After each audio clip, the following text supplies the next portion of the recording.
Hello and welcome to day 2 of the Scavengers Network Independent Podcast Showcase. My name is Mason Amadeus. I'll be your faceless host holding the remote and changing the channels between all of the awesome shows we have lined up for you today. We're going to be starting things off in just a few minutes with Rouxde Cooking School. And then we've got Myth Takes coming up a little later. We've got a special mysterious short video after that, Feels and Variations, and then a bunch more after that. We'll talk more about that as we get closer to it. Really quick, I just wanted to start things off by saying a special thanks to Forrest James from the Unqualified Networks podcast for helping to make this whole thing possible, and to the Parker family for also helping to make this entire thing possible. And a big thank you to all of our performers and all of the people who are here watching and hanging out with us today. This is a big one. This is the big day. We are running all the way up until 20 o'clock in military time is 8 p.m. So there's a lot of content for you to enjoy today. We're going to cut right now over to our friends with the Rouxde Cooking School. I just did a shot of Glenfiddich, a good luck whiskey shot with them, and they have some great stuff lined up for you right now.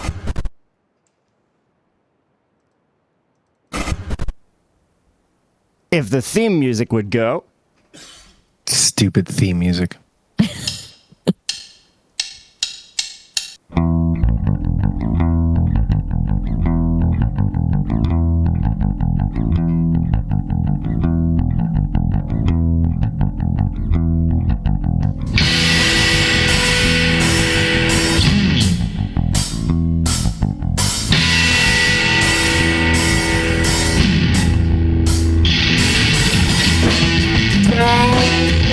Fuck up!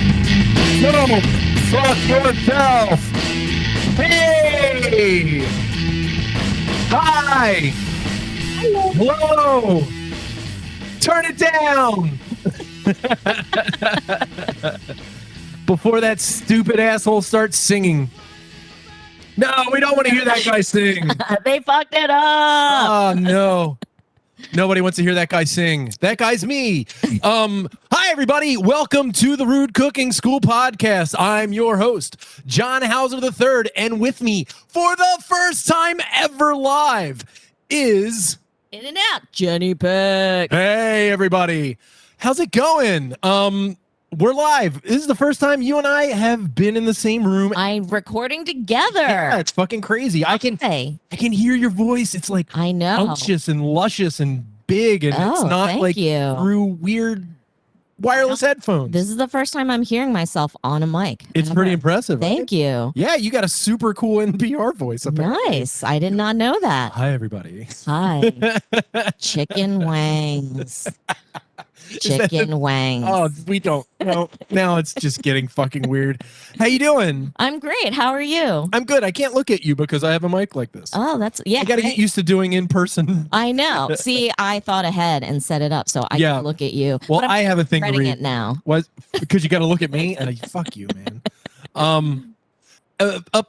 Up top, thank you to the Scavengers Network for having us on here.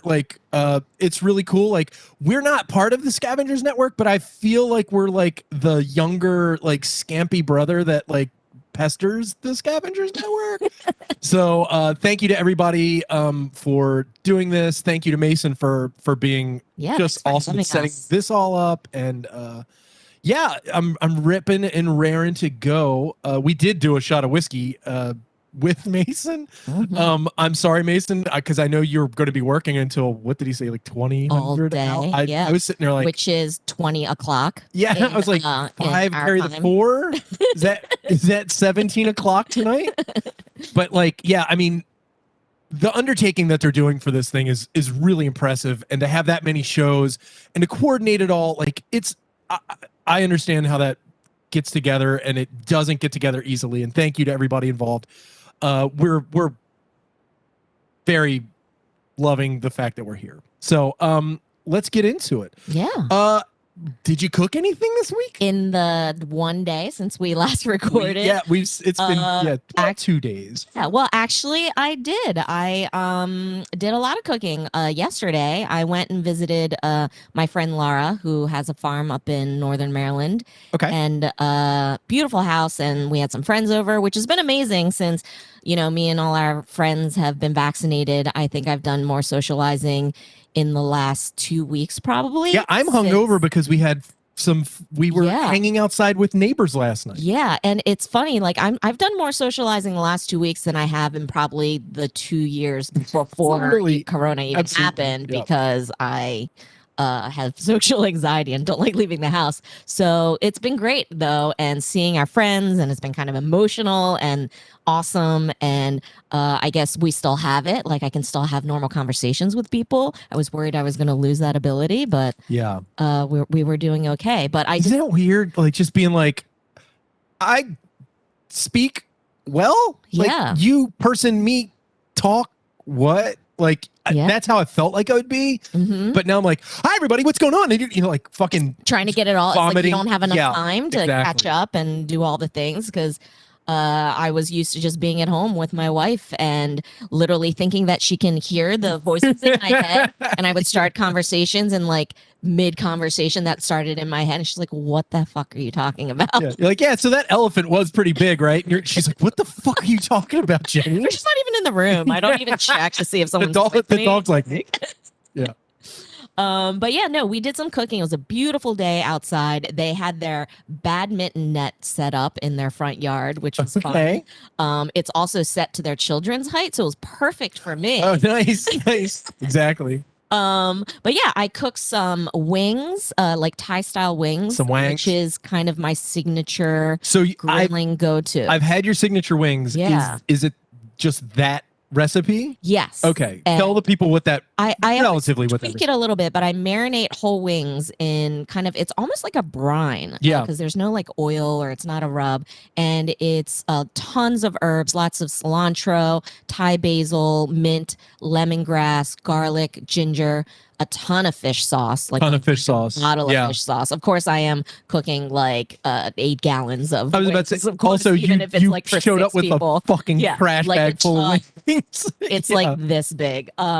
And Seriously though, how much wings? It was how many pounds? Like it well, I counted them out. I did 40 wings. 40 wings. Yeah. Okay. And they're huge, because apparently there's a wing shortage. There's an everything shortage, Yeah, as we know so- from the podcast. Yeah, and the wings that Ketchup we- packets, fucking that we're getting a hold of are a little tiny. Pickles so- too are missing. Yeah. Oh, well, just the tubs. The tubs. Yeah, that's the right. tubs that hold The pickles were ready to go. They didn't have the. That's The right. sad pickles are waiting in their little warehouses, being like, "We want to be eaten," but they have no containers. Yeah, they're just probably sitting in like, I don't know, like plastic pools. Who knows? I don't know how else they store them. Well, as we all know, pickles are in wooden barrels that have like a plug in them. You know, like a bung, and that's how everything's. A bung? That's what it's called. The plug is called. The plug's called a bung. Yeah, and the hole is a bung hole. That's for real. I'm not. No, I'm for real. So like when, oh Jesus Christ, when there's literally a barrel. So when you get like a firkin or beer or like a cask, the hole that they pump, hammer the thing into, it's called a bung is hole. the bung hole. Yeah. And what plugs it is the bung. And Yes. is that what that comes from? That like Yep, people bung hole. calling people bung holes. Yep. That launched millions of Guys, Beavis and Butthead awesome jokes. is this podcast. We learn something new every day. Welcome to the Rouxde Cooking School podcast. This Your is the source for content. bunghole Yeah, information. This is the content that I think we just that you found a come here t-shirt. for. Yes. Yeah. Learn about bungholes. Yeah. The Rouxde Cooking School. But anyway, yeah, I marinate these wings overnight, and because of all the fish sauce, and there's some brown sugar in there too. Usually I use like palm sugar, but I'm too lazy to go get some, so I had brown sugar in the house. And so it's this very sweet, salty, herbaceous marinade, and because of that like salt sugar, it's kind of like a brine. Right. And then I like slow grill them until the skins get really crispy, and they get like the sugar in the marinade gets it Starts to like caramelize. charred and caramelized. And then I made a salad of like romaine, tons of crispy, crunchy vegetables, carrots, long beans, which are, I don't know if people know what long beans are, but they are eaten in a lot of like Asian, tropical Asian countries. And they're like a yard long, like 3 feet long.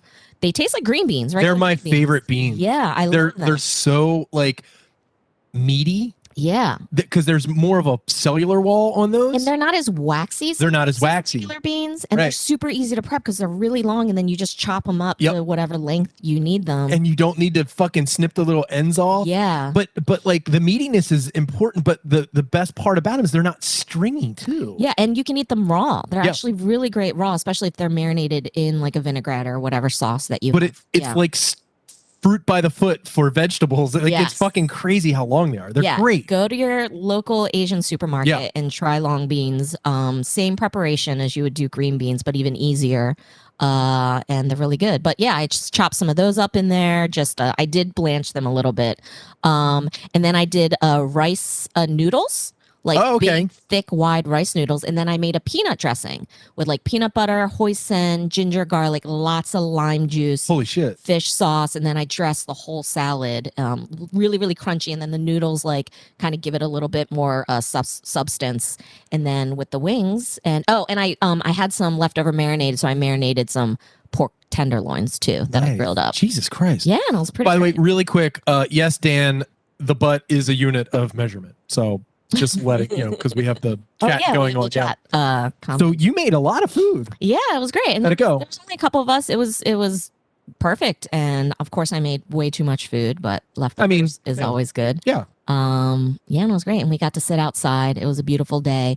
I ended up not playing badminton, but I watched people play badminton. Was it Lots of shuttlecocks flying to the face. Sorry. I was waiting for you to say shuttlecock. I wasn't going to say it. So shuttle dick was flying. But was it like leisurely or was it competitive? It was competitive. Yeah. Because competitive fucking badminton scares the shit out of me. It is. It was 2-on-2, and it was Lila and my friend Leanne on one team. Anything with Lila in it becomes immediately competitive. Yeah, and your wife is very. She's oddly obsessed with badminton, and I've never seen her play it before. And she's not competitive in nature, but for some reason, badminton she gets like really hardcore. The super nerd high school I went to had a very high Asian population. Mm-hmm. And in 1992, when I was in my sophomore year, Jesus Christ, I'm 1,000 years old. You're really old. Yeah. They got a badminton team formed. Yeah. And everybody was like, fucking badminton. Yeah. And we watched their first game because I guess I was on the lacrosse team and we were waiting to go out. And we're like, okay, let's watch this fucking, it's going to be funny. And they started playing it and all of us were like, it's some serious shit. Holy shit! Like a professional, yeah, dude. Badminton? Like it's fucking. It's intense. It terrifies me. Like, they're fucking smashing that thing. Yeah, and it's like like if you remember the terrible Boomer movie, fucking what's his name? Tom Hanks. Forrest Gump. Yes. When he's playing ping pong. Mm-hmm. The way that fake ping pong went back and forth is the way that real badminton's played. It's so fast. Yeah. A lot of shuttlecocks to the face. A lot of cocks to the face. A lot of smacking cocks around. But they were playing against Matt, my friend Laura's wife, and it's his family farm, and his 5-year-old son, Jack. And Jack was killing it. Nice. Well, this kid is like a friggin' sports genius, and he's just a natural, and it was pretty amazing watching him. He was definitely holding his own and kind of showing these guys up. So cool. So it was a good night cooking and hanging out. Yeah, and hanging out. We took the dogs, and we actually let our new dog Harry off leash for the first time, and it was a little scary. He came back most of the time, but there wasn't really anywhere for him to go, and he had the time of his life. And the dogs like didn't even want to wake up this morning because they were so pooped out, which is perfect. Yeah, I have not cooked anything since we last talked and recorded our last episode, but I am, as you know, after this, hosting a Eurovision party. For those who don't know, Eurovision is a collection of countries that all compete basically like all the singing competitions, the Masked Singer, America's Got Talent, fucking, whatever the big one is. It's like that, but countries send their best, basically sort of indie band. Mm-hmm. Like I don't think they're allowed to be signed. Oh, okay. I don't think they're allowed to have record contract. I might be completely wrong on that. I've made a lot of stuff up in my mind about Eurovision. And they perform, and then the people that watch Eurovision vote, and it's insane to watch. Yeah. Because like you're used to like American Idol style. Yeah. But like, yeah, or American Idol, like our pop music is not the world's pop music. Yeah. And there are a lot of places that still have that just like like house. Yeah, like there's a lot of like boots and cats, you know, like boots and cats and boots and cats and boots and cats, like that kind of thing going on. And but then there's like and they also perform, so there's like a spectacle version. And it's really fucking crazy, and some of the like countries get really wild with the theatrics. And then here comes Iceland, and they all have like sweaters on and fucking like these weird keyboards that are shaped like crescent moons. And is that traditional Iceland? I have no idea. I have no idea. But like, have you seen the movie Eurovision? I have not. It's amazing. Of it. We were talking about it a couple weeks ago. You got to watch it. It's legit funny. It's really funny. But they lovingly tribute that thing, and today is the final. So you can watch it actually on the Peacock network. They're gonna stream it. Nice. So I would have the SNIP, you know, the Scavengers Network show going on, but on the side, if you want to watch like crazy intense pressure like music stuff, that would be good. But so I'm having friends over for the first time ever in a year and whatever, and I'm having a hot dog bar. Nice. So I got Binkert's hot dogs, which the Binkert's is a place here in Baltimore. They are so good that they give the German and Swiss consulate all of their wieners. That's a fact. They provide all the meat. I did not know that. They are going there for years and years. Wow. Because they make the legit stuff. So I got a bunch of wieners from them. Not what do you call them? The long ones. Frankfurters. I'm sorry. I got Frankfurters. I didn't get not wieners. the wieners. Wieners are longer. That's a very important distinction. Yeah. And I got knockwurst. I got currywurst. I got Italian sausages. I got Polish sausages. I have a can of hot dogs that I'm going to open up from a friend of mine from England. Because a can of hot dogs. JJ sent me a can of hot dogs. Are they like Vienna sausage? No. Oh, they're big. It's like fucking long. Oh. And I've had this can for 2 years, and I'm going to open it up. And there's only going to be 9 people. How many sausages did you get per person? 74. We're going to have to eat 74 to get rid of everything. Yeah. But then a lot of toppings. So like, you know, the normal mustard. I did get kimchi. I got sauerkraut, onions. I'm going to cook some sausage and peppers. I'm going to have marinara and cheese if they want to broil it for like, you know, with the Italian sausage, you know, just that kind of thing. But that's it. It's just that. Like really low maintenance. All I'm going to have to do is heat up a bunch of fucking sausages. Nice. And I'm good. Oh, if you got kimchi, you should use some of that samjang I brought you that my mom made. Planning on it. I brought John some, my mom ferments her own Korean doenjang, like her Korean miso, I guess you could call it. So I brought John some, and you should, I think it's like 2 years old. So I think it'll be really good with the kimchi. Nice. On a Frankfurter. So how would I do that? Would I do bun, samjang, dog, kimchi? I would do spread the samjang on the bun. Okay. With the dog, and if you wanted to, you could cook up the kimchi, like fry it up, like to be. Have you ever fried up kimchi? I have. Yeah, I like that flavor. Like it. I think it mellows the tang out. That's not a bad idea. Yeah, I can do that on the flat top. Yeah. Okay.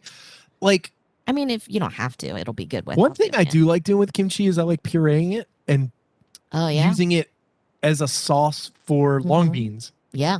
Which is definitely. like grill the long beans to where they're blackened. Yeah. And then samjang and some like sesame oil and, you know, whatever I just put in there. But yeah. I love cooking up my kimchi, especially like if I have a lot left over and it gets a little too sour and funky. Oh, and gotcha. If you fry it up in a pan, it caramelizes and just like I think the flavor gets a little bit deeper, and then like that cabbagey flavor comes out. Oh, wow. Yeah. So like let it burn a little bit. Okay. Yeah. I'll do that because I don't know how the kimchi's gonna be like taken by everybody. So Yeah. I think It it's chills out when you cook it. okay. I'll do that. All right, and now let's go. You got some food news. I do have some food news for you. Let's see what I got here. So I some quick food news. Okay. The first is you can buy, John. Are you into space? I am Space. I am into space. Well, if you're into space, I move through it a lot. you can purchase a bottle of space-aged wine. Fuck out of here. Yeah. Space-aged wine. It is aged in space. For how long? For, I don't know. Did I actually read this article? So it's a company called Petrus 2000. That Okay. sounds about right. They aged a dozen bottles of space from November 2nd, 2019 to January 14th, 2021. So what is that? Not even 2 years? Okay. I mean, but in space? Aboard the International Space Station. Fuck out of here. Yeah. So if you have a mere $1 million, Fuck out of you can here. get your hands on a Come bottle on. of space aged.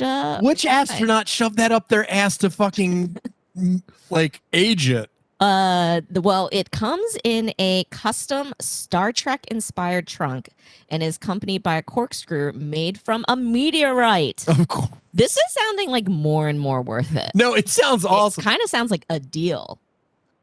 Is that the box it comes in? Yes. Holy shit. Yeah, it's pretty amazing. It has like drawers and like maybe a glass that comes with it. Oh my God, that's fancy.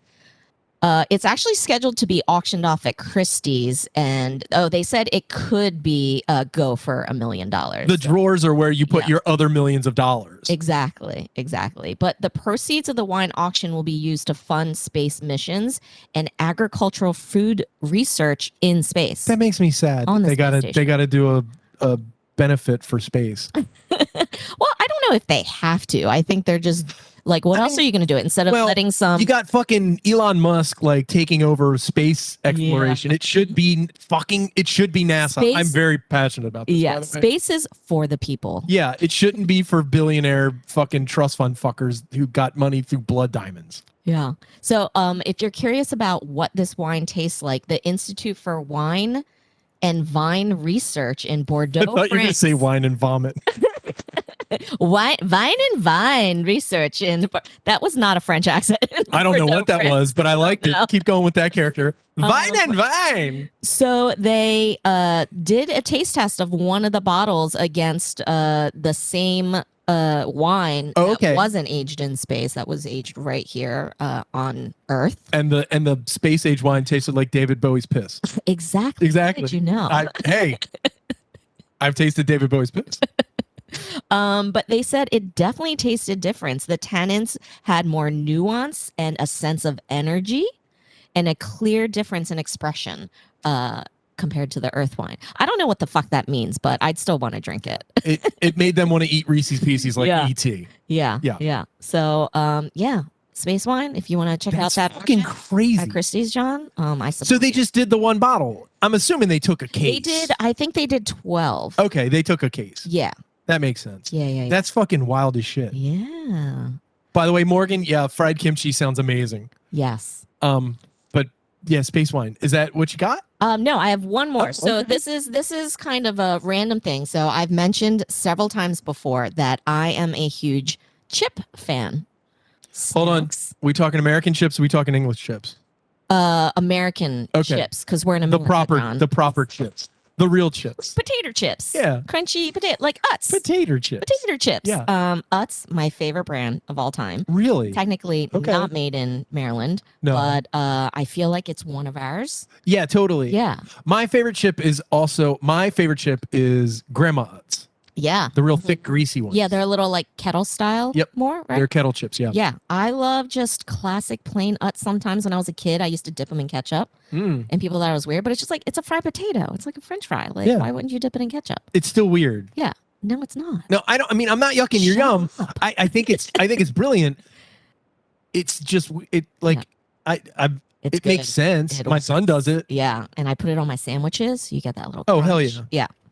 But it's summertime, and summertime means it's the season for limited edition potato chip releases. Okay. And I keep track of this because I'm weird. No, it's I'm always on the lookout myself. So you want to hear some crazy new flavors coming out? I would love to hear that. So Smart Foods. Well, all right. I'm starting out with something that's not a potato chip, even though I did that build up. But it's in the like snack in a bag category. Okay. But Smart Foods is coming out with the Krispy Kreme glazed donut popcorn.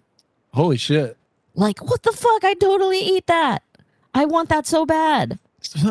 Yeah, because think about like caramel popcorn, like sweet, crunchy. I'm just trying to figure out what the flavor would be because it would just be sugar, right? Yeah, but they're gonna add I'm some assuming they're having some fake sort of vanilla and like donutty flavor because yeah. Krispy Kreme donuts have a very particular flavor. They do. Yeah. They're very, very like I can taste it in my brain right now, which is a thing that I can do. Yeah, like you can think it does not taste like a disgusting Dunkin' Donuts donut. I just came up with the second T-shirt, the Rouxde Cooking School. I could taste it in my brain. We're gonna have so many T-shirts. ripping them out right now. We also have Lay's has, and this one is not new this year. I think they had it out a couple years ago, but the Lay's fried pickle ranch chips. Oh shit. So lots of different companies do the fried pickle chip. I think that became very trendy for a while, but the combo of fried chip pickle ranch sounds great. Have you had them? No, I haven't. I've had the fried pickle ones, which were like I've had the fried pickle ones. And yeah, exactly. They're just very dill heavy and they weren't like sour enough. Yeah, it's not that big of a dill. Yeah, I want more like salt vinegar with dill, and they were just like straight dill. I'm sorry, by the way. Yeah, I was very disappointed. It ruined my day. It was so bad. Oh, I remember when that happened too, because I got so excited and I bought and I saw it at like I don't know, BJ's or something, and I got the giant bag that's like the size of my torso. And right. I open it up, and because I was so excited, I was like, there's no way these aren't going to be awesome. And I get them home, I'm like, these are crap. Yeah. And I was stuck with this giant bag of potato chips that I didn't want. Because like if it's not good, it's not worth the calories. If you're going to eat potato chips, I agree. They have to be good. Yeah. But yeah, I'm excited to find these. I'm going to keep an eye out. It's a pretty weird combination. Lay's is also coming out with a lime and sea salt potato chip. Okay. That's pretty straight for like nacho chips. Yeah. But not for potato chips. So I think that might be nice. Right. A different take on like the salt and sour. They're nacho regular potato chips. Yeah. Lay's is also coming out with their I'm just passing over that. Okay. Lay's is also coming out, get this, with their wavy chip version of jerk chicken potato chips. Oh, weird. Yeah, like a Jamaican jerk. That sounds great because I love Jamaican jerk chicken, how spicy it is. Yeah, like a little sweet, salty, spicy Scotch bonnet flavor. Yeah. That's going to be interesting how they get the Scotch bonnet without because Scotch bonnets have a very particular flavor. They do. They're floral. Right. Yeah. And it's not just hot. Yeah. Oh, cool. But then like you need the allspice. Like I hate it when you go and get jerk chicken and you have like there's no allspice in there. It's like, dude, that's like one of the main ingredients in jerk chicken. When I was in culinary school, there was a guy when we would do family meal, all he would make was jerk chicken. And it was fucking amazing. Yeah. Yeah. It's one of my favorites. They're also doing a chili mango potato chip. They're also doing a summer BLT potato chip. That's weird. These are all Lay's, by the way. We're still on Lay's. And it's going to taste like bacon, lettuce, and tomato. I find that an affront to God and all of nature. Have you ever had tomato powder? Yes. Dried tomato powder? It's awesome. Yeah, it is. Yeah, and then like bacon bits. Nothing wrong with that. The lettuce part is the thing that's that's going to be interesting. To get that like weird dirt flavor of like a little bitter, like green, like a little green flavor in the back. Yeah. I don't know. I am confident that it might be. You believe in the food scientists at Lay's is what you're saying. I do. Okay. We also have Cool Ranch Dorito, which is my favorite Dorito flavor. Okay. Potato chips. Oh shit. Yeah. What? Genius. Why hasn't anyone thought of this before? Huh. Yes. I don't know. Yeah, I'm one of those weirdos that I will like lick the ranch flavor off the nacho. So like on potato chips. That's what my son does with Takis. It's weird. Yeah, he just licks all the flavoring off the Takis. You can tell I had a stoner phase Yeah, totally. because those are the things that you do. um, also, not a potato chip, but Cheetos. Cheetos, everyone's favorite stoner snack. They're coming out with a Mexican street corn flavor Cheetos. Okay, like an elote flavor. I like that. Yeah. That works with Cheetos. Mm-hmm. Yeah. Like maybe like a little creamy, man, like crema. Because the body of a Cheeto is just, corn puffs. Yeah, corn puree. Yeah, crunchy corn puffs. Nice. It'll probably be like a different type of spice, maybe like a little chili powder instead of their usual like other spicy, like their flaming hot. Okay. It's more sour. Yeah. I don't know. I wouldn't know what to expect from that, but I think it sounds pretty good. We also have Frank's Red Hot is making Frank's Red Hot Goldfish. Okay. Yeah. I have a friend who is a food scientist at McCormick, and they are, from what he told me, Frank's Red Hot is going to be releasing a lot of stuff. Did you see that they just released fucking the French's the green bean casserole snacky fried snacky thing? So the dehydrated fried green beans with a powdered green bean casserole flavoring on them. And the onions too, right? With the onions. Dehydrated fried onions. That sounds amazing. I saw that. He posted it on our Facebook page. Guys, follow our Facebook page if you want this kind of awesome, up-to-date news on really cool stuff. We were the first to know. We were the first to know. And I immediately went on their website and it's already sold out. He said it sold out within like 5 minutes. Yeah. He was like, we didn't think it was going to be as big as it was. Yeah. And I was like, how could that not have been a thing? Like, I know. That sounds like the fucking greatest snack in the world. Yeah. This guy is my hero. You need to introduce me to this guy. I will. Unfortunately, McCormick will not let him on our show, which that's true. That's actually very true. And because we're not family friendly. Yeah, we curse too many fucks. Yeah. So too many fucks and shits. Yeah. A lot of dick talk. But we have to be us, you guys. Yeah. It wouldn't be Rouxde Cooking School without it. No, it wouldn't. But I mean, like, seriously, talking to him about like the stuff that he does, because like, they come up as a food scientist, they come up with the spice flavorings, and then they come up with the concept, and then he has to figure out how to do it. Yeah. I find that fascinating. It's so fucking cool. Yeah. Maybe we can get him on the show and have him have one of those boxes like, yeah, so what we do is, like, so I think it's too late. We already said it's like he's in the fucking witness protection program, guys, like this it's Henry is a Hill. different food scientist that we came across, Not the same person. Lastly but not least, Doritos is coming out with roulette nacho cheese fire. Nachos. Is it like Russian roulette where you eat one and you die? Yes. Holy I don't know shit, if you don't like spicy food. So it's their bags of nacho cheese, their classic nacho cheese Doritos, and then there's going to be a couple random fire spicy chips in there. So it is like Russian roulette. Yeah, oh so shit, you that's don't hilarious. know when you're going to get it. Oh fuck. Which I think is fun. I like it. Yeah, they're jumping on board that train of like that one ghost pepper chip place. Oh yeah.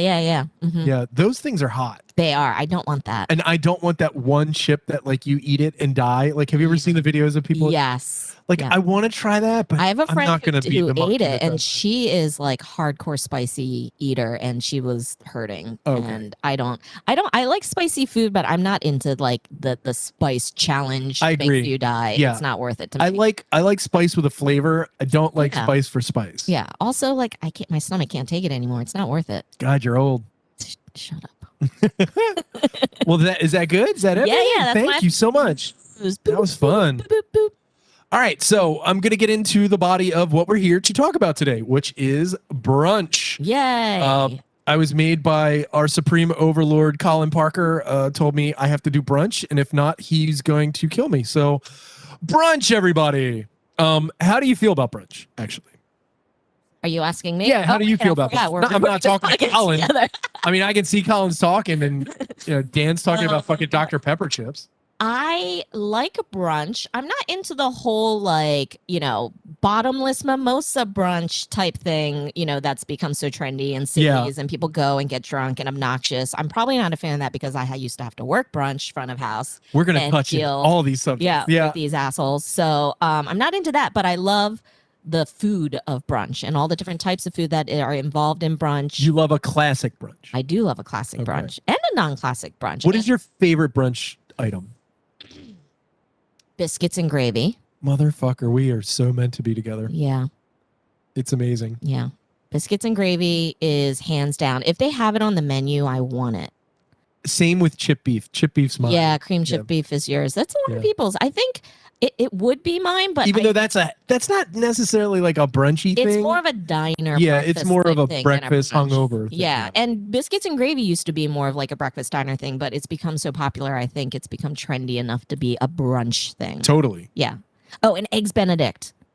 Are you Benedict? Yeah. Yeah, I do. I like it. Not necessarily. I like takes on it, like a crab. Yes. Like a Maryland style crab with Benedict crab meat with the hollandaise. Hell It's freaking delicious. Yeah. Yeah. The I love that for like probably 5 years, Anthony Bourdain turned America off of Benedict because he was like, why would you eat that shit? The hollandaise sauce sits out all day and it's egg and it fucking festers and then you're eating like shitty egg, and it just freaked a lot of people out. Yeah, but it's good. I love hollandaise. Oh no, totally. Yeah, but he backtracked it. He's like, look, this was fucking in the 90s and the 80s when we didn't care about food safety. The food safety is great now. Eat all the fucking, just drink hollandaise. It's fine. As a chef, I would hate making it. Oh yeah, with making hollandaise, the poached eggs and making the hollandaise and keeping it from breaking all day during service. And hollandaise is one of those things that if you make it yourself, you don't start ordering it out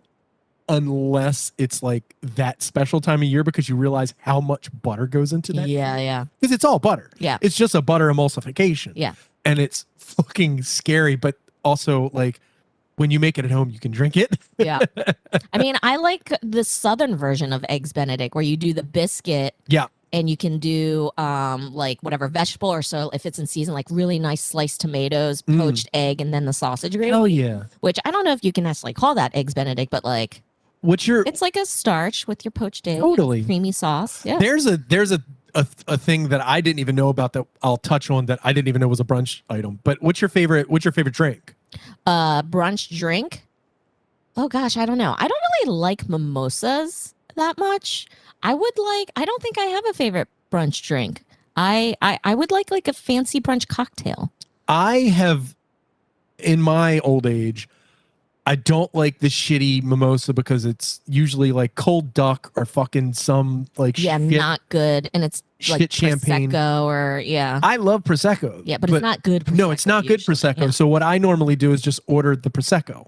Yeah. But like they're good Prosecco. Mm-hmm. Yeah. I've been on a Prosecco kick. It's all I've been drinking in the last month. Yeah. What is it called when you do grapefruit juice and Prosecco and bubbly instead of orange juice? Oh, I don't know. But I like that version better sometimes too.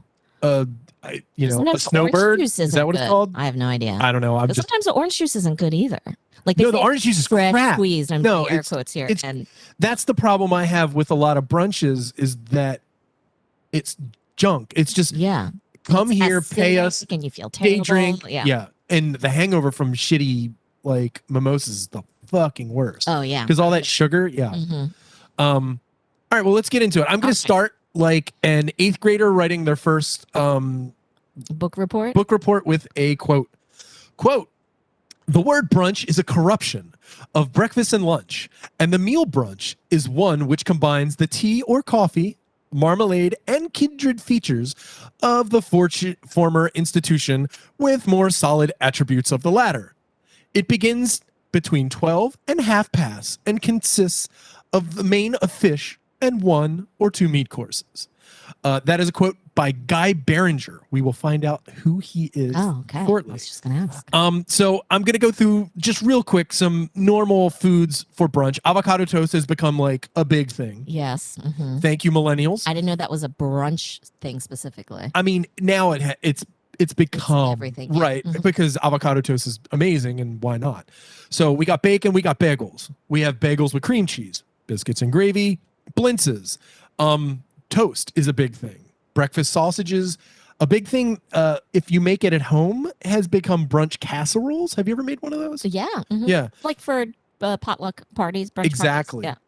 Chilaquiles, which I love, Yes. which my friend Liz, who lives in England, lovingly refers to as chilaquiles.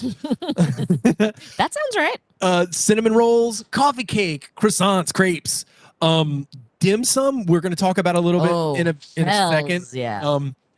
Egg dishes out the wang, Benedict, Bourguignon, fucking Neptune, huevos rancheros, scrambled eggs, poached eggs. I mean, you name it, everything.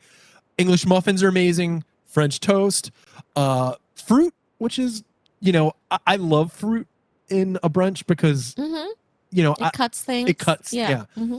Have you ever heard of grillades? No. Grillades? Okay, so this is the thing. I was like, what the fuck? So it looks like grillades, Grillades. And it's a Creole dish of top round gravy. It's like thick, brown gravy? like a roux thickened gravy. Mm-hmm.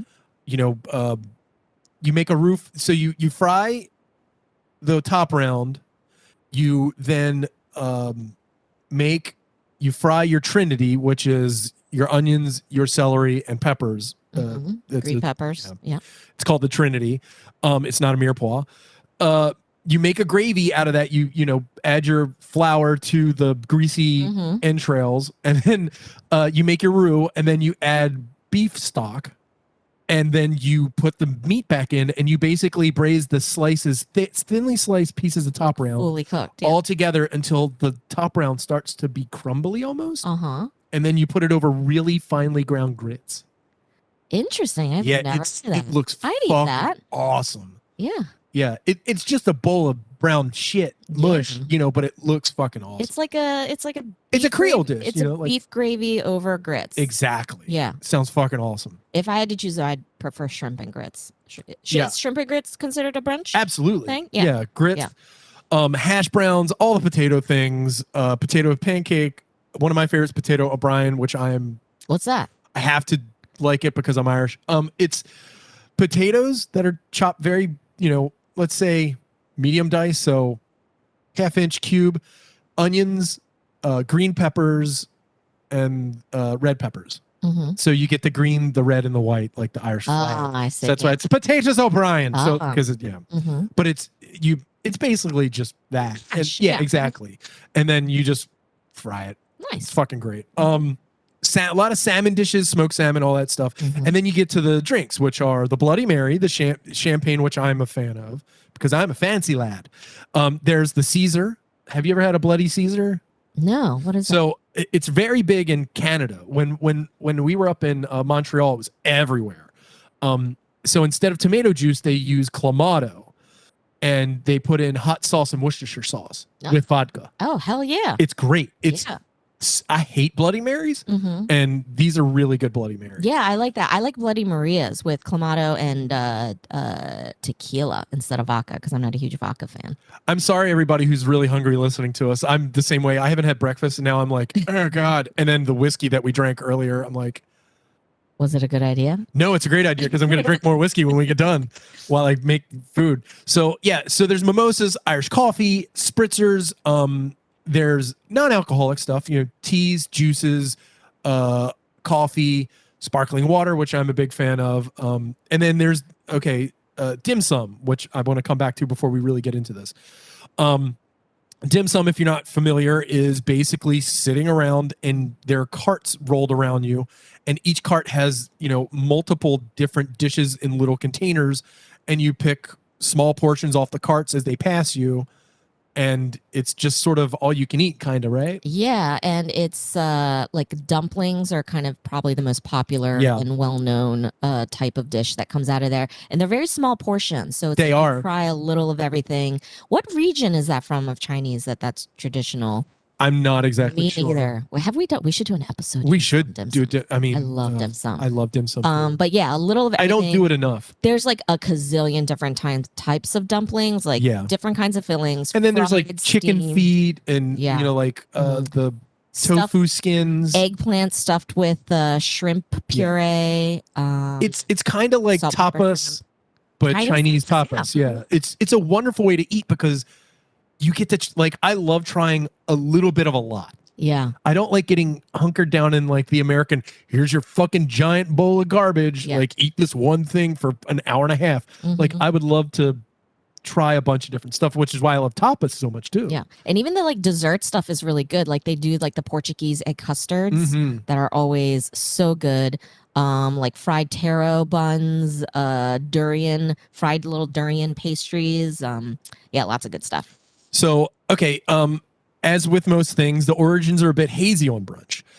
Some historians think that the meal has roots in England's hunt breakfasts, where people would wake up, go hunting in the morning, and then come back and then eat like multi-course meals that were like basically a smorgasbord of like chicken livers, eggs, meat, bacon, fruits, and just people that were already drunk by like 10 o'clock. Yeah. Right? Because they've been out taking little nips to keep warm. And hungry. While they're trying to like not shoot their dogs. And then other people think that it came from like Catholics who would fast in the morning and then go to church and then come back late Sunday afternoon and then have a giant meal. And then there are people who think that it just kind of happened because of New York, because New York's New York and people. But one thing that everybody does agree on is that our boy, who I quoted up at the top, Guy Barringer, is the person who created the word brunch. Oh. Which is a portmanteau, which if you're not familiar with a portmanteau, it's combining two words. It is a combination of breakfast and lunch. It's my favorite thing to do with words ever because I'm a silly fuck. And if I can ever combine any two things to make myself laugh, I do it. So in 1895. Oh, that early. Yeah, he wrote brunch, quote, brunch, a plea. So basically, he suggested an alternative to the heavy post-church Sunday meals in favor of a lighter fare served late in the morning. Quote, brunch is cheerful, sociable, and inciting, he says. It is talk compelling. It puts you in a good temper. It makes you satisfied with yourself and your fellow beings. It sweeps away the worries and the cobwebs of the week. Honestly, anybody listening, after we're done, go look up Brunch, a Plea by Guy Barringer. It is one of the most lovely, wonderfully, fancifully written things. And it's only a few paragraphs. It's easy to go through, and it's really... It makes me want brunch. It's really flowery. Basically, this whole treatise that he writes about this new thing called brunch that he's invented is basically, I don't go to church. I drink a lot. I don't want to wake up early in the morning to eat breakfast. Please give me food when I wake up at 12 o'clock. He's our kind of guy. Yeah, no, totally. And he's like, by the way, a little bit of whiskey wouldn't hurt. That's how he ends it. Well, I got a quote at the end for this. But so his initial spark of genius came, and it didn't really catch on too much until the 30s in America, even though he was an English writer. One of the stories is like there was a lot of Hollywood stars going back and forth between California and New York. And one of the stops would be early morning in Chicago. And they would enjoy an early morning meal of being on the train all night and fucking partying. Yeah. And they would do a stop in Chicago before then going back to sleep and then hitting LA or New York. Huh. So they think that was, so they got used to doing that like, okay, we've been partying all night. Let's eat some shit and then go to bed. So then they started it in New York. But it was also championed by hotels because most restaurants were closed on Sundays. And then also a combination of like church attendance was down after World War II because nobody believed in God after fighting the Nazis. And people were looking for a new social outlet that let them sleep in. It makes sense. And there's a guy in the 80s, a guy named Carl Degler, who wrote a thing about America's brunch culture because of the way modernization was working, that Sunday dinner was important before brunch because industrialization had taken over. And the only time that Americans really had time to sit down and eat was on Sunday. So Sunday dinner became really big. But he also pointed out that after World War II, a number of married American women had already entered the workforce. So they were tired too, and they're like, fuck you guys. I'm not gonna make your dinner all day. Let's go out and eat some shit. Yeah. So that became a thing. Like you said, chefs aren't a huge fan of brunch, but it has caught on much more. Like, I remember being a kid and being like, brunch, what the fuck is that? And it's definitely, like, I think a younger person's game. Yeah. You know what I mean? I enjoy brunch just as for the food. Yeah. I'm not enjoying the day drinking. Yeah. Because once I start day drinking, I'm like, I'm not a good day drinker. neither am I. Just like I'm not a good napper, and you need a nap after day drinking. So Right. it's like, I'm fucking day. I'm howling at the moon when I start day drinking. Yeah. Because once I'm started that early, Mm-hmm. I'm a train going down a hill without brakes. Yeah, me too. Yeah, well, like that's how I drink. I can't Exactly. like just do it. Like, I've already had one shot of whiskey, and I can't want wait. another one. Yes. Alcoholism, you're not funny. But it's become huge. It became a thing in the 80s, and in the 90s it kind of, simmered down a little bit, but then in the aughts and the 10s it's fucking exploded with the bottomless mimosas and people showing their ass, because they're fucking, like, people are monsters and they don't know how to control themselves. Yeah. So, we will talk about things once I finish fucking with this light. As you said, for the people in the industry, they're not huge fans of it because they got to work fucking Saturday night trying to create a meal for assholes that send steaks back because they're too rare. And you're usually working till, after late. cleanup, late 3 o'clock. You don't get home till 3 a.m. sometimes. And it's Saturday, so it's party time. Yeah. So you've been out until fucking 4. Nobody Then goes. you got to wake up. Yeah, and then you got to go work at 7 a.m. and start prepping all the brunch. Yeah, brunch shift is bitch shift. It sucks. Yeah. It's definitely like you're either on the shit list or you're new. Yeah, right? Exactly. Bobby Flay famously told the New York Times, quote, "Chefs hate cooking it and they hate thinking about it. Saturday night tends to be the busiest of the week. And they've probably gone out and had a few drinks afterwards. Suddenly it's Sunday morning and you got to come in and cook fucking eggs and no one likes it." Our dear hated Bobby Flay. And also in 2017, this is a guy after your own heart who hates young people. Manhattan attorney Robert Halpern sued the state liquor authority in New York over a loophole in the 1999 law that allows boozy brunches, saying he's surrounded by 454 restaurants slinging fucking brunch. Jesus. Quote, "Bottomless brunches lead to more drinking in the neighborhood, which leads to more noise, more crowds, and more uncivil behavior." Halpern, who griped at fucking people because he's 62 at the time and fucking just wanted to yell at clouds. Get off my sidewalk. Yeah, you exactly. Drunken brunching millennials. Quote, "I hear the noise.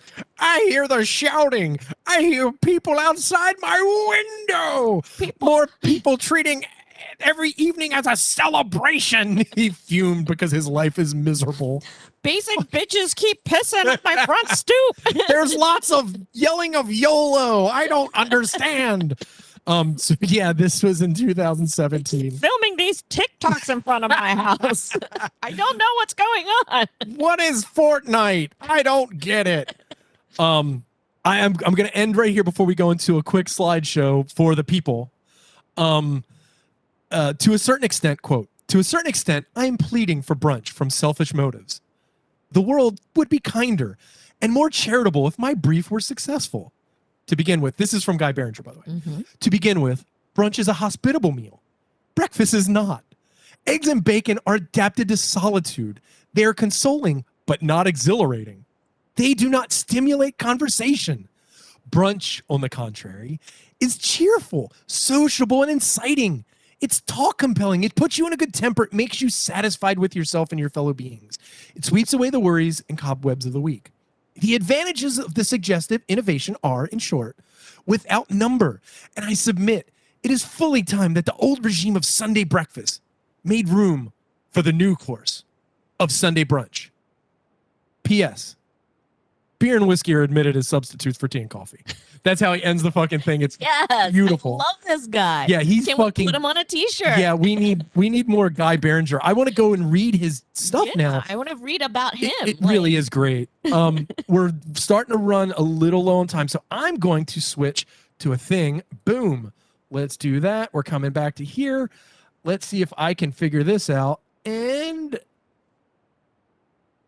boom. Who was that? Okay, here we go. Yay. All right. Apply, motherfucker. All right. So we're going to start. These are the fucking crazy. What you're looking at right now is the craziest Bloody Marys I could find in America. That looks good. So what we're looking at, you can look at this with me. Yes. On the big thing. So what we're looking at is the Southwestern Bloody Mary at Kachina in Denver. It's celery and bacon, but you can really go for broke with more novel add-ins such as prosciutto, manchego, chorizo stuffed olives, pickled cactus, shrimp escabeche, and blue corn waffles. If you see there is like something blue corn waffles in that area, I don't know. There's like a fucking jalapeno. It's a meal. Yeah, it's crazy. Next, we have the Meaty Man at the Attic in Long Beach, California. So Bloody Mary, it's got a short rib slider, a rasher of thick cut bacon, and it's not the great. There's the slider right there, right? But the whole reason I put this in is the olives. Who needs that many olives? You know why you need them? Why? They're stuffed with Slim Jims. What? Hell yeah, dog. I'm fucking on my mic here, you guys. Give me that. Wow. Give me some fucking Slim Jim olives, baby. I'm impressed. Oh yeah, check this out. It's the bloody best Bloody Mary at Chef Point in Watauga, Texas. Of course, that's in Texas. It's called Better Than Sex. It's fried chicken, a cheeseburger, waffle fries, bacon, blistered jalapeno peppers, asparagus spears, pickled things, and a poached shrimp. So yeah, there's a lot of shit going on that one.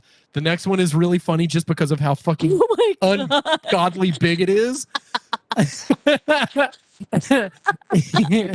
It's got a whole fried chicken one. And it's a gallon. Yeah, it's celery stalks, skewered vegetables, bacon wrapped jalapeno cheese balls, cheeseburger sliders, and a whole fucking chicken. Served in an empty gallon mayonnaise tub that they just dumped out. Yeah, that lady looks like she's like, I'm gonna die from this. So, oh my. Yeah, it's a 4-pound fried whole chicken. I mean, they could have done like a little Cornish hen or something. Nah, man. Like, well, there's another one at the end. Chicken. The next one we got is this one's got donuts in it. Oh, sweet and savory. It's the Hail Mary at Star Bar in Austin. It's got cheeseburgers, chicken nuggets, smoked cheddar smoked cocktail sausages, cubes of cheddar and pepper jack cheese, hard-boiled eggs, pickled okra, dill pickles, and gherkins, cherry tomatoes and celery, as well as powdered donuts and chocolate donuts, and a full-sized honey bun if you just hate yourself that much. God, it's like a 4-course. Oh God. Mary. Yeah, and that's even before you get to the fucking Bloody Mary. Oh, it's crazy. This is my favorite just because it looks like Kermit the Frog. And this is like some Maryland shit, but it's not. It's from Pennsylvania. Oh. It's the Shellfish Bloody at Luke's Holy Wild Alaskan Grill in Pittsburgh, Pennsylvania. It has a whole flash fried soft shell crab, which has pimento olives for eyes, and it's super cute. I'm all for this. I want to kiss his face and then eat it. Because seafood goes really well. Oh, absolutely. It's like seafood and cocktail sauce with the Bloody Mary. I imagine ripping his beautiful little legs off and dipping them in the Bloody Mary. It's probably great. That. Let's make those. Yeah, he's great, and I love him, and I want to make him my son. I'm calling him Hank. The next is the Bloody Bar at the Andiron Steak and Sea in Las Vegas, and this is that's beautiful. Actually, I do love Bloody. It really is Bloody Marias. I love a Bloody Mary station because I hate Bloody Marys, but I like fresh, like stuff. Yeah. So to be able to use this and create your own, there's like a tower of hot sauces, all the nice vodkas you can get. They got some Cholula in there, Worcestershire, tomatoes. They got like I like the different choices of hot sauces. Yeah, totally. It's really cool. The next is just really funny because there's a fucking fish in it. This is the Chubby Mary at the Cove, Leland, Michigan. It's got a whole smoked chub, and who doesn't like a smoked chub? I don't like a smoked chub. Oh, right. Well, in all its forms. Yeah. And dick jokes are funny, everybody. And the brackish horse, it's got a horseradish and vodka thing that it's in, and pickles and onions, but like a whole smoked fish inside of your drink. Like, that sounds great, actually. No. Here we go with this one. And everybody, get ready, because this ain't funny. Oh. My name's Whole Chicken, and I'm about to get fucking runny. This is $45. It's a cornucopia of bacon wrapped shrimp, fresh mozzarella, seasoned vegetables, a whole roasted chicken. There's all kinds of garbage. It's just too much. No, it's so over the top. I can't even imagine how. I like that this one has like put me over the edge. Yeah, this one's bigger, and it's yeah. You know, I don't like it. It's fucking super messy, and I hate it so much. Yeah. It's like those messy, like I don't know if it's still trending, but the trending milkshakes that are just like over the top. Yeah. And they have shit like coming off the side. And it looks like dipped. it's just for the gram. It's for the gram. Yeah. And let's see, we have 2 more left. This one actually looks pretty good. It's the brunch for 2 at Party Fowl in Nashville, Tennessee.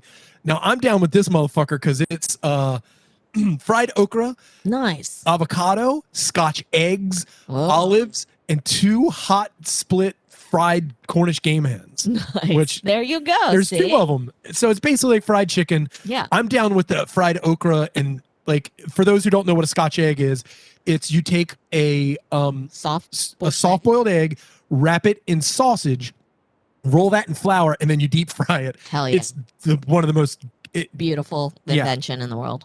Satan was on his fucking point when he made that motherfucker. I guess they might have invented it. They made it, yeah. It's a British thing. And then lastly, we have this. It's called That Good Boy is the place that makes it, and it's just really simple, but it's got really good fucking jalapeno infused barbecue, olives, limes, but it has a really giant fucking smoked rib on top of it. I could see that working. Yeah. At a barbecue joint. And it's like the tomatoes, like barbecue sauce. It looks really fucking good. Yes. So that's our little thing that we got. So I hope you guys enjoyed it. And I hope you enjoyed having us here, the Rouxde Cooking School. Thank you to everyone again on the Scavengers Network. Thank you to Colin. Thank you to everyone. We really appreciate it. And thank you to Mason for doing this again. You can find us on our Facebook page. You can find us at Rouxde Cooking School on all the socials, Twitter, Instagram. But find us on Facebook. We have a giant Facebook group. And if you've never been part of it, Colin can tell you it gets fucking crazy and it has a life of its own. And yeah, it's a lot of fun. It's like there's lots of people post cool food news, fun food news, serious food news.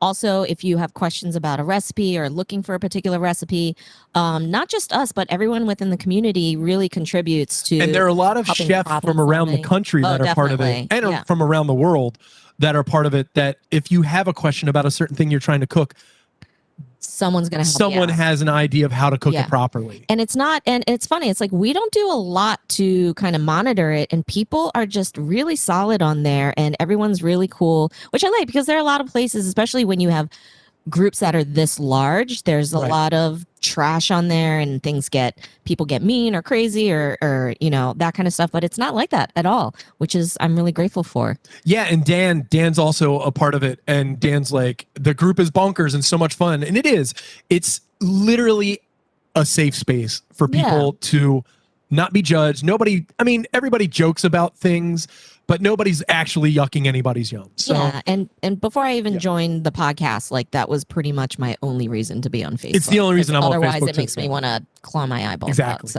So for that, everyone, thank you for listening to the Rouxde Cooking School podcast. My name's John Hauser III.